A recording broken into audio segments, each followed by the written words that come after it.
अली अमीन गंडापुर का मुस्ताफी होने का ऐलान। कहते हैं बानी पीटीआई के हुक्म पर वजारत आला के ओहदे से मुस्ताफी हो रहा हूं। सुहेल आफरीदी को मेरी मुकम्मल हिमायत और सपोर्ट हासिल रहेगी। हम बानी पीटीआई की रिहाई और पार्टी पॉलिसी के लिए एक होकर आगे बढ़ेंगे। हमारे साथ अहमद भट्टी मौजूद हैं। बताइएगा अहमद भट्टी, क्या वजूहत बनी?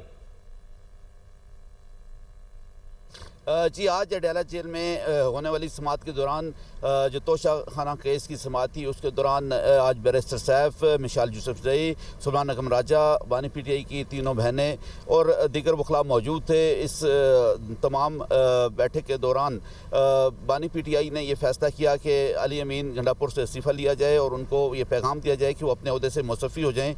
और बानी पीटीआई ने खुद सुहेल आफरीदी को नया वज़ीर आला मुकर्रर किया है, नामज़द किया है और उनको कई ऐसे टास्क दिए हैं जो सुल्तान अकम राजा को दिए गए हैं और जो वो पैगामात उन तक पहुंचाएंगे और उस हवाले से वो इस पर अपनी हुकूमत संभालने के बाद इस पर अमल दरामद करेंगे। सबसे अहम बात जो सुल्तान अकम राजा ने हमें यहाँ बताई कि आज बानी पीटीआई आज सुबह होने वाले दहशतगर्दी के इस वाक़े पर शदीद रंज में थे और गम में थे और उनका ये ख्याल था कि दहशतगर्दी को ख़त्म होना चाहिए। तवील अरसे से दहशतगर्दी जारी है और इसके लिए ऑपरेशन इसकाल नहीं बल्कि मुज़ाकरात होने चाहिए और यही टास्क उन्होंने पहले अली अमीन गंडापुर को दिया था, लेकिन बानी पीटीआई के मुताबिक वो उसको मुकम्मल ना कर सके और अब जो नई क़यादत होगी उसका सबसे अहम टास्क होगा सूबे से दहशतगर्दी का खात्मा। आज सुहेल आफरीदी जब अपना मनसब संभालेंगे, आज अली अमीन गंडापुर मुस्तफ़ी हो जाएंगे और सुहेल आफरीदी जब अपने। अहमद भट्टी हमें तफसीलन आगाह कर रहे थे, आपका बहुत शुक्रिया।